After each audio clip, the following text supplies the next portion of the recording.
అనవసరమైన వాటి కోసం అనవసరంగా ప్రాణాలు తీసుకోవడం అనేది ఎంతవరకు కరెక్టో నాకైతే అర్థం కావట్లేదు. ఇప్పటికే దానివల్ల చాలా పురాతన ఆలయాలు దెబ్బతిన్నాయి అని కూడా నా ఫీలింగ్.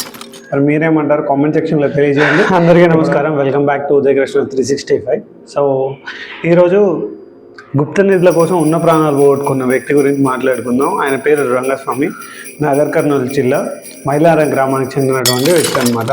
సో ఆయనతో పాటు వర్క్ చేస్తున్న పులేందర్ గౌడ్ తోటి పరిచయం పెంచుకొని పులేందర్ గౌడ్కి గుప్త నిధులు ఉన్నాయని చెప్పి మీరు ఒక 5 లక్షలు ఇస్తే మేము ఆ గుప్త నిధులకు సంబంధించిన సమాచారం ఇస్తాం, దానికి సంబంధించిన సెటిల్మెంట్ చేసుకుందామని అనుకున్నారు.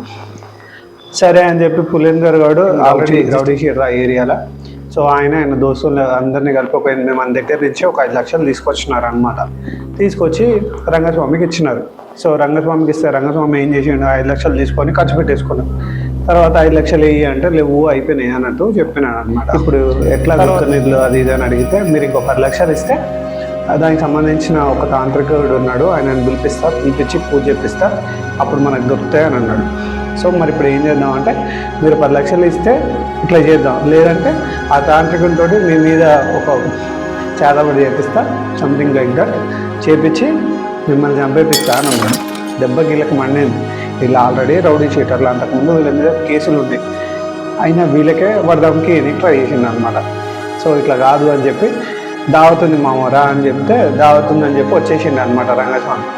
తీసుకుపోయినాక బాగా కళ్ళు తాపించి చికెన్ తినిపించి మక్కమంది ఇచ్చి అల్లా పడుకోబెట్టారు. తర్వాత ఒక గుంట తవ్వి మన పులేందర్ గౌడ్కి, సో ఆ మామిడి తోట పక్కన ఒక ప్లేస్లో పెట్టి మళ్ళీ బతికి లేచి బయటకు వస్తాడని అనుకుర్రో ఏమనుకుర్రో, మళ్ళీ గడ్డపార ఉంటుంది కదా, గడ్డపార పెట్టి కొట్టిరు. ఇప్పుడు చచ్చిండో బతికిండో కూడా తెలియదు. కొట్టేసి అలా పడేసి బొంద పెట్టి వెళ్ళిపోయినారు.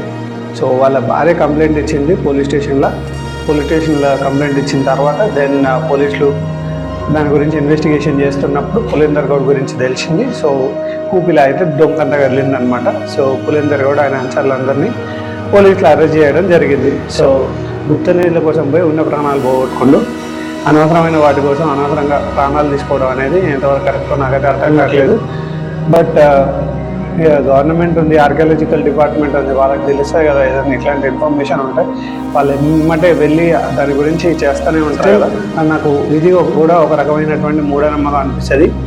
ఇప్పటికే దానివల్ల చాలా పురాతన ఆలయాలు దెబ్బతిన్నాయి అని కూడా నా ఫీలింగ్. మరి మీరేమంటారు? కామెంట్ సెక్షన్లో తెలియజేయండి. ఇప్పటివరకు లైక్ చేయకపోతే లైక్ చేయండి, షేర్ చేయండి, సబ్స్క్రైబ్ చేయండి. Thank you so much.